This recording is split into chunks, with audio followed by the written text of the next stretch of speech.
Hey guys, today we're going to be talking about centipedes and whether or not they're a great pet for you. So stick around.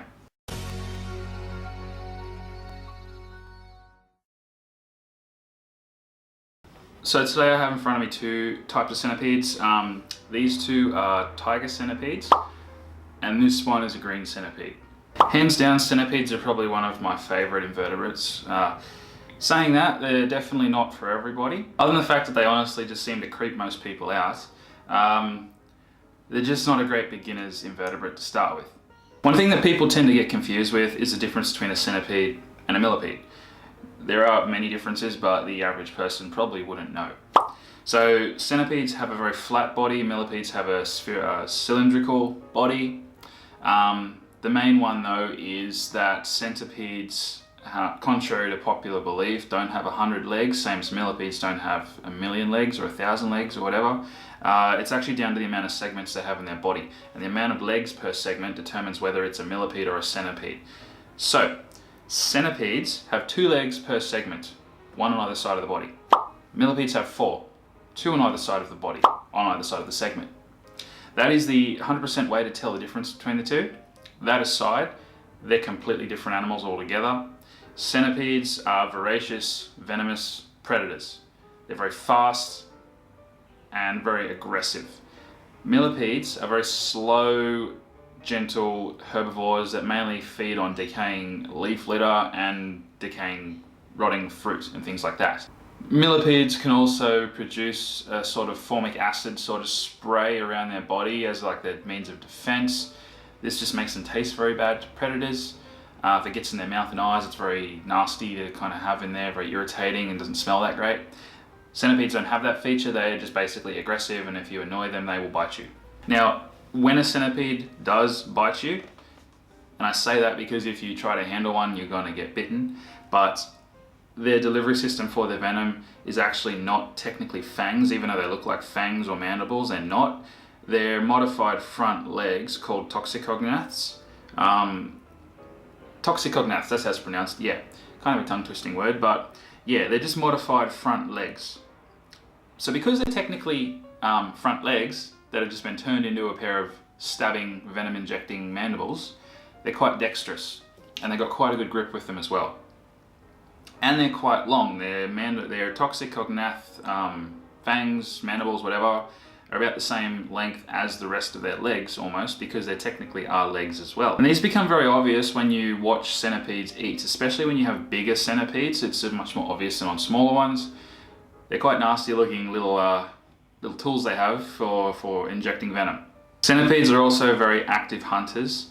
So I found with my ones, when I feed them, they will sense the food, which is usually a cricket or a wood roach. They'll sense it very quickly in their enclosure, and they'll come out of hiding if they're in hiding, and they will actively chase that prey down, pounce on it, envenomate it, and start eating it. And the way they do it, it's called the death grip with centipedes. They'll usually try to grab the prey behind the head. They'll hang on to it, pump it full of venom. They'll wrap a few of their legs, their front legs around it as well to kind of help pin it down. If it's a large prey item, they'll actually wrap their whole body around it like a snake and stab all their legs into it, because their legs are actually quite pointy tipped as well. And they will just hang on to that prey by the back of the neck, their body wrapped around it, or pinning it down with their front legs if it's something smaller, until it's dead or it just at least can't move. And then they just start munching away at it and they eat it. Saying all this though, I would not go and just buy a centipede on a whim without at least researching or at least having some experience with other venomous invertebrates, like maybe scorpions or bird-eating spiders, tarantulas, something like that. Something that's in a similar sort of league but not as difficult to manage. What I mean by that, and when I say difficult to manage compared to say a bird-eating spider or a scorpion, is they all have venom. But these have a few other features that make them just a little bit more difficult to deal with sometimes. For example, they're escape artists, more so than a bird-eating spider is, or a scorpion. As you can see, my one's stretching up the glass here to try and get out. Thankfully the tank is just slightly taller than he is long, otherwise he would be out. I do have a lid on this, but yeah, they're escape artists. The other thing is with these, there's no safe way to handle them. I will also quickly mention before I continue on, these are not their enclosures. I set these tanks up specifically to display them for the video. I will show you their actual enclosure at the end of the video because I want to talk about that as well. But this is purely for the video's sake, not their actual enclosures, so don't freak out. I'm not keeping them in this sort of setup. So these compared to a bird-eating spider regarding being escape artists, they're much better at it than a bird-eating spider because a bird-eating spider is quite thick. It's not going to get through small gaps like a centipede will. So with these, you really do have to build your tank like a safe. No gaps, no holes they can get through. Make sure you get lids that either clip down or at the least, if they're just glass lids that are kind of heavy, make sure there's no gaps around the edge they can fit through. And ideally one taller than their length. That way they're not going to get out because they can't climb glass, which is kind of a plus, to be honest. It'd be horrible if they could climb glass. Comparing these to a scorpion with similar venom, at least scorpions, usually most species you can handle relatively safe. Like if you watch my previous video about scorpions, I'll pop a link to it up the top of the screen. I handle them. They're Flinders Range scorpions and desert scorpions. They're not that venomous really, but they're safe to handle as long as you know how to. Centipedes, you cannot handle these things. They are just a ticking time bomb. There's no safe way to physically grab them or pin them. You have to use tongs in order to move them around, and even then it's still kind of, yeah, it's not a sure thing. You've got to be careful even with tongs because you can grab a centipede with tongs. I'll show you as an example here. I'll use my green centipede because he's the most mellow out of the three. As you can see, he hasn't even moved much, but this one's just, the tiger's just constantly moving around. But you can kind of just scoop them. I'm not actually hurting him. They actually have a pretty durable body, but I'm not really squeezing him, but as you can see, yeah. You got a few seconds on the tongs to move him where you got to move him, and then he's going to start freaking out. And he'll either fall to the ground because they've got quite a slippery body, they can slip out of tongs, or he'll climb up the tongs onto your hand. So it's, yeah, not a great idea to have them on tongs for too long. You've got a few seconds to move them. You got to get them when they're kind of a bit asleep still. Once they're fully aware, once they're fully alert like this, it's very hard to move them around. Now I have seen videos online of people handling their centipedes. Usually they're quite large, old centipedes that are quite fat as well, and so they're a bit slower than their wild counterpart, I'd say, and they're a bit more mellow because they're old and they're probably overfed, to be honest, and they're quite overweight, and I've seen people handling them and they're moving quite slowly and calmly, and they seem relatively safe in the video.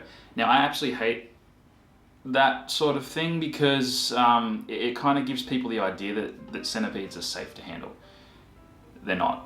Those ones that are being handled in videos are a very rare case, and there's still always that possibility that it will bite. As you've seen, these are quite fast moving animals. They're also very high strung and easily irritated, and they're not shy to bite when they're irritated.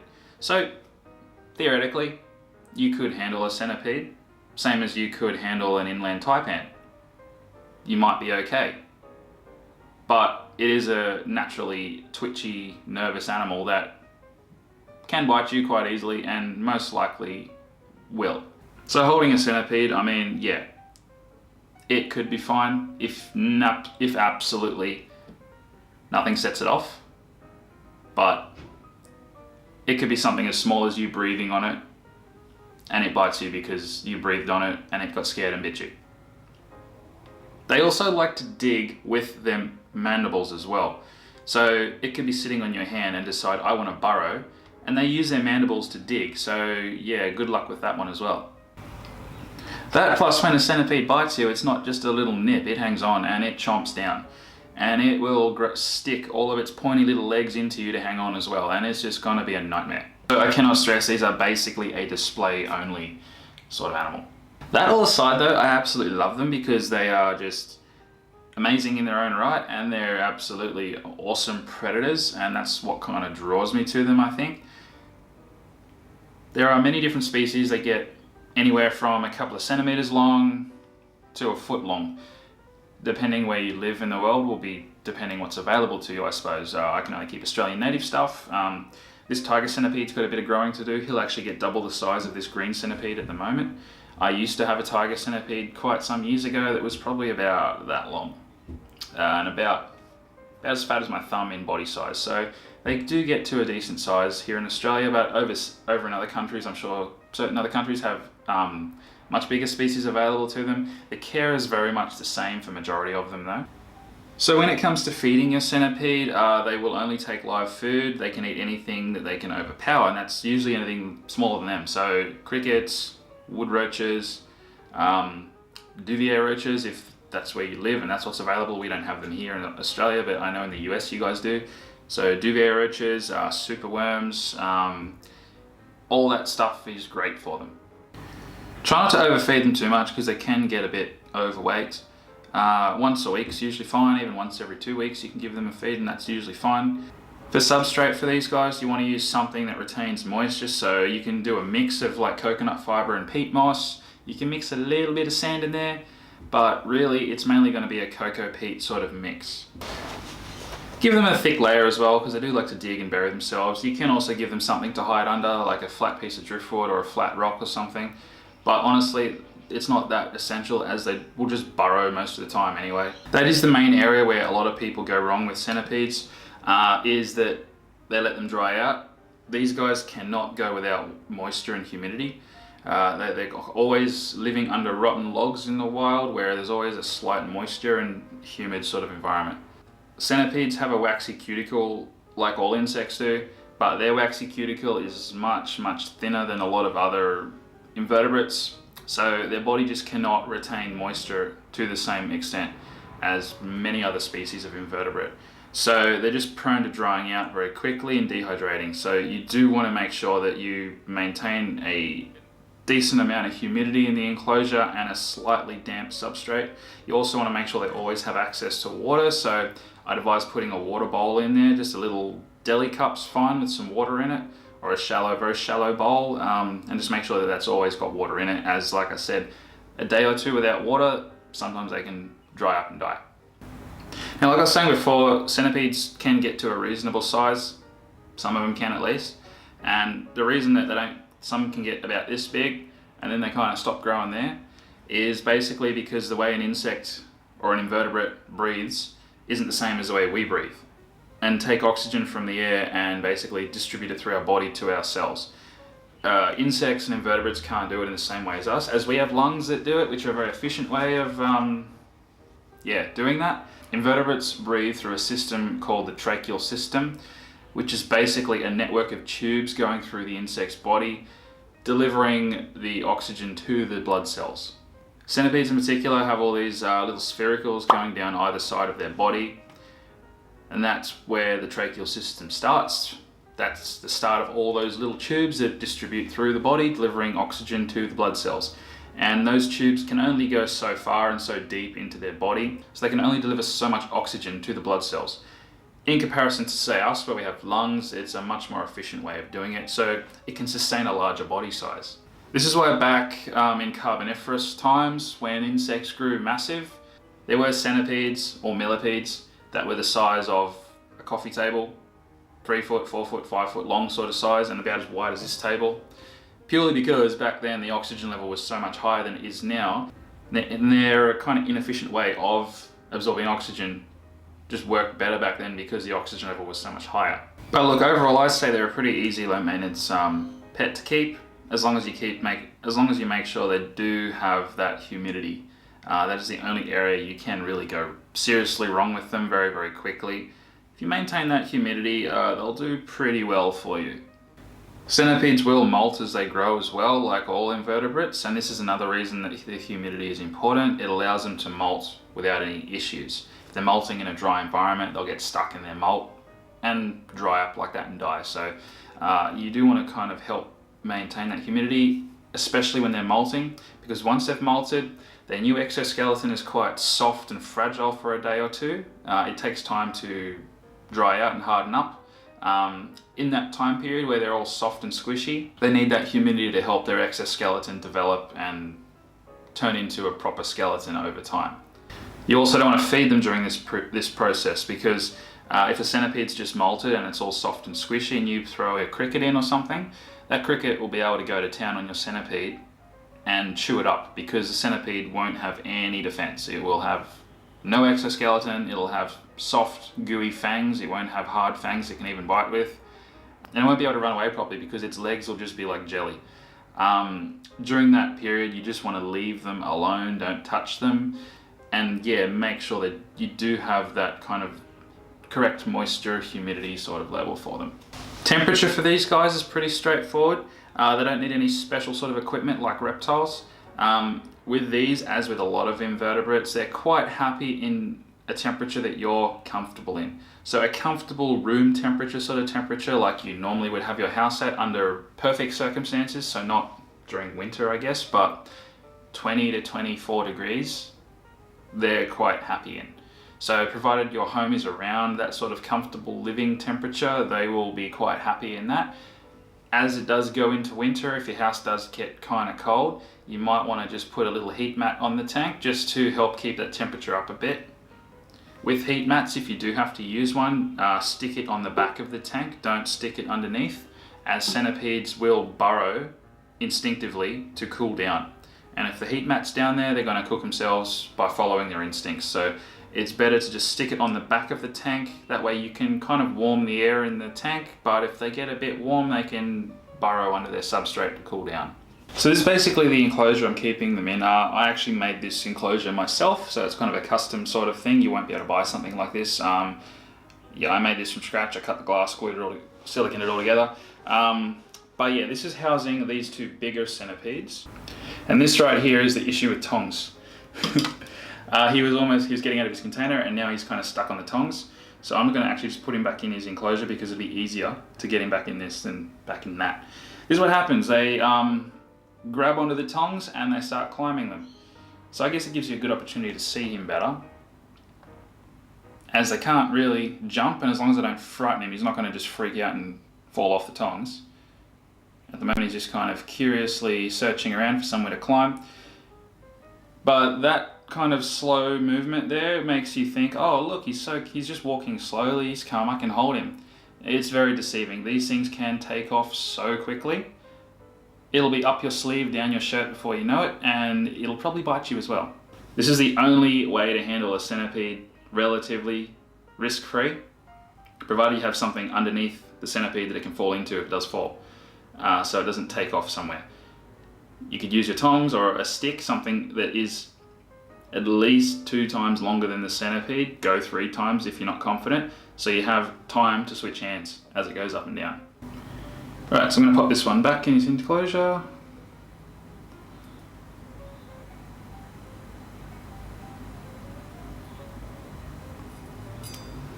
That's the safest way to move them. So yeah, in this enclosure, the tiger centipede lives where I just put him here. The green one lives in the center one, and this one doesn't house this baby tiger. I've actually got a bird-eating spider in this one. I did originally want to put him in here, but looking at the tank and looking at him, he's absolutely minute. So I'm going to wait till he grows a little bit more before I put him in this one, and I'll move the spider elsewhere, or I might even keep the spider there and just make something else for him. Either way, the spider's in a burrow at the moment, so you can't see it and I can't get him out, but I'll just show you the general layout of these enclosures. You'll also notice that the tiger centipede has basically just disappeared now. He's not trying to climb out like he was in this. They just want something to hide under, that's all. As soon as I put him in here, he's got things to hide under, he's happy. He's not trying to escape. I wouldn't leave this lid off overnight though. As nighttime falls, they do come out and wander around looking for food, and that is when they escape. During the day, they're not going to be out and about, so I could quite confidently leave the lid off during the day and 95% trust that he's not going to get out. But saying that, I wouldn't do it. But yeah, usually during the day they're not wandering around. It's nighttime they escape most of the time because they're searching for a new habitat to look for food in. So yeah, here's a green centipede. Again, same technique to move them, just scoop them up on the tongs. I try not to actually grab them with the tongs because that just makes them freak out and they're even harder to manage. If you can just gently scoop them up and turn the tongs sideways so they have something to grip onto, they'll kind of just sit there and they might just run up and down the tongs. So that's why I'm saying try and get longer tongs if you can. The other key thing is do not poke them or touch them, as I might just put the tongs down in here. There we go. The key thing is also not to poke them and touch them, because you might think, oh, I'll touch it on the back of its body, he won't get me. Yeah, sometimes you might be quick enough to do that, but they can spin their head around and flick around very, very quickly. Like I said, they're deceivingly slow. So the sort of setup you need is very much similar to this sort of thing here. You can make it as decorative as you like. I've kind of just put in the things that they more or less need, but it still looks pretty good, I think. So I've got a coconut fiber and cocoa peat sort of mixture for a substrate, which I keep ever so slightly damp. This tank's great at retaining humidity because there's not many openings that a centipede can get out of on this, so it retains that humidity really well. I've got a water bowl in each one, which you just change regularly to keep the water clean. I got some fake fern leaves. They're purely there so they have something to hide under, as well as this rock, because the rock's quite cool.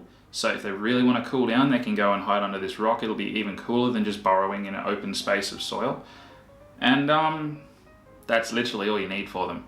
So that's basically my video on the centipede. I think they're absolutely awesome animals. They're absolutely amazing predators in their own world. Saying that, I don't think everyone should go get one. I think it takes a particular type of person to keep these successfully and comfortably. But if you're that person, by all means, go get one. I think they're amazing. Anyways, guys, I'm out of here. If you've enjoyed this video, leave a like. Instagram's down below if you want to follow me there. Don't forget to bing that notification bell so you guys know when I upload new videos. But until then, I'll see you in my next video. Bye.